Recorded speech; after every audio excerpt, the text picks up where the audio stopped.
Hey there folks, Eddie here, and today we will do a walk around of the new 2012 Honda Goldwing with inbuilt navigation system and ABS.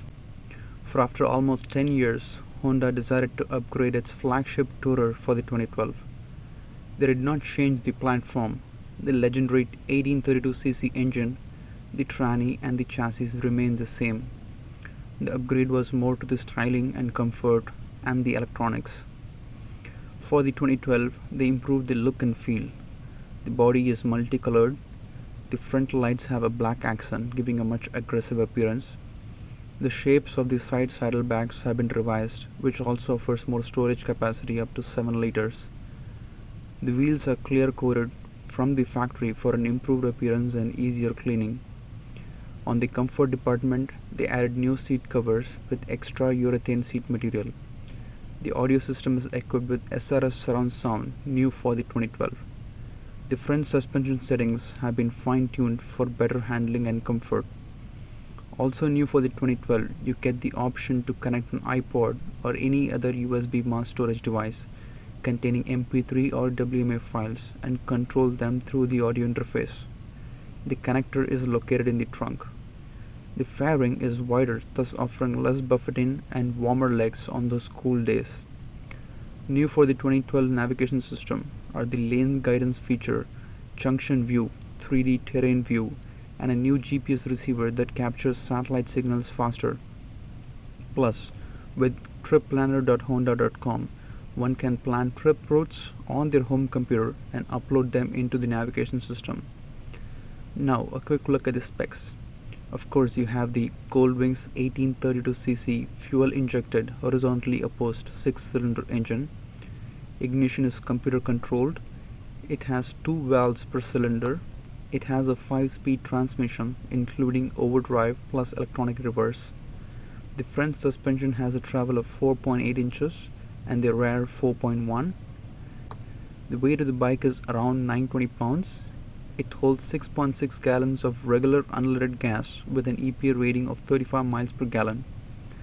The factory warranty covers 3 years unlimited miles and is transferable.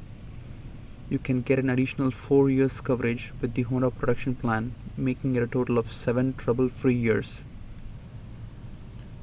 To open the saddlebags, the levers are located below the trunk. The trunk lever is in the middle. To its right is the lever to open the right saddlebag. To its left is the lever to open the left saddlebag.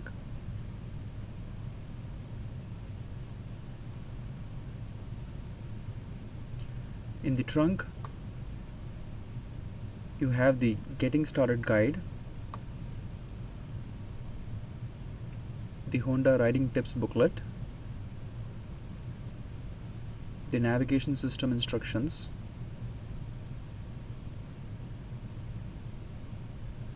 and the 2012 Goldwing Owner's Manual. In the trunk is also the iPod connector, and on the top you have the navigation system with the micro SD card. On the left fairing you have the controls to the audio system. You have the audio speaker on-off button. You have the CB button, the intercom button, the navigation speaker on-off button, the FM button, not sure about that one. Then you have the XM button, the auxiliary input button, then up to 6 radio presets, and finally the emergency switch. On the left you have the volume and the mode controls. Coming to the controls on the left handlebar, you have the CB controls in the top, the headlight high and low beams, the volume control, the left and the right turn signal switches, the radio scan switch, the horn, the mute, and the zoom in and zoom out for the navigation system. On the right fairing you have the controls for the navigation system. The controls are disabled when the bike is in motion, so you cannot operate them when the bike is in motion. On the top you have the headlight height adjustment. You have the preload adjustment with 2 memory settings to adjust the height of the bike by adjusting the rear suspension. Moving down, you have the enter button, which is used to activate the navigation system and is also used to make selections. you have the zoom in and zoom out, the menu, map, and the back buttons. This is the ABS model, and all ABS model has these grooves over here.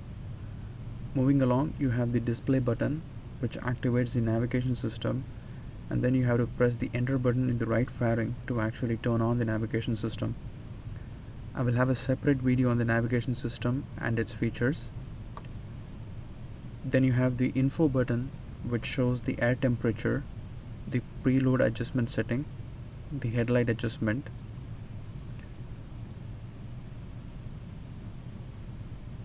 Then you have the trip meter A and trip meter B, the dimmer button to adjust the brightness of the headlights. On the left, you have the controls for the heated seats. It has 5 settings. On the right, you have the controls for the heated grips. Again, 5 settings for these. The pillion rider also gets heated seats with 5 heat settings. Just below the windshield on the left, you have a lever which will open a small vent near your feet to allow for the heat from the engine to reach your feet during those cold winter rides. Coming to the audio system itself, new for the 2012 are the SRS premium surround sound speakers. The rear speakers are nicely positioned to the side of the pillion rider. The right handlebar has a few controls worth mentioning. You have the cruise control on off switch button. You have the cruise control set button. It is also the decelerate button in case you want to decrease the speed. You have the accelerate button in case you want to increase your speed. Then you have the reverse on button. Yes, this has an electric reverse. It is a pretty heavy bike, about 910 pounds. The reverse helps move the bike backwards when needed. You press the reverse button and slowly pushing the start button will move the bike backwards. Last but not least, you have the engine kill switch, pretty standard stuff. Once you turn on the ignition, the navigation system takes a few seconds to boot up. The dashboard has various gauges. You have the engine revolutions per minute RPM in the left. The speedometer is in the middle. On the right, you have the fuel gauge and the engine heat gauge. Down below, you have the various alert displays. The leftmost is the tire pressure monitoring system. If there is a malfunction, it will be always on, indicating you to get it checked. Next to that, you have the TPMS alert indicator. It blinks for about 10 minutes if the tire pressure is low. Once the tires are inflated to the right pressure, they won't blink anymore. Next is the reverse indicator. When you push the reverse button on the right handlebar, this light turns on, indicating the reverse gears have been engaged. You may now press the start button to move the bike backwards. Next is the neutral indicator, which means none of the gears have been engaged yet. Just next to that is the cruise control indicator. If you press the cruise control button, this light turns on, indicating the cruise control is active. Just besides that is the cruise control set indicator, letting you know that the bike is on cruise control. It only turns on when the bike is on cruise control. Next is the high beam indicator.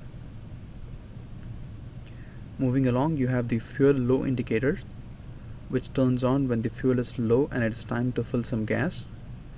It usually turns on when there is about 1 gallon left. Next is the oil indicator to alert you of low oil levels or a leak. It usually turns off when the engine starts, but if it closes continuously, it is time to check it out immediately. Next is the engine health indicator. This light turns on if there is a potential issue with the engine or it is time to do a service.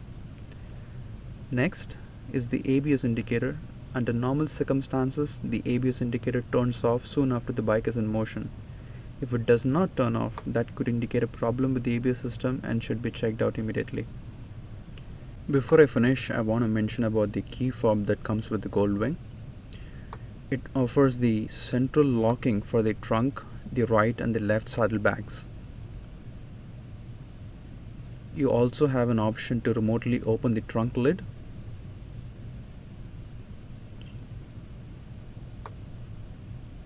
You can also call the bike if you are not sure where you are parked by pressing the red call button. It's pretty loud. This brings to the end of the 2012 Honda Goldwing walkaround. Hope you enjoyed the video. Please feel free to write a comment if you have any questions at all. Also, don't forget to like and favorite this video, it'll help me out a bunch. If you want more product reviews, please do subscribe. I'm working hard to improve the quality of my videos. Thanks for watching.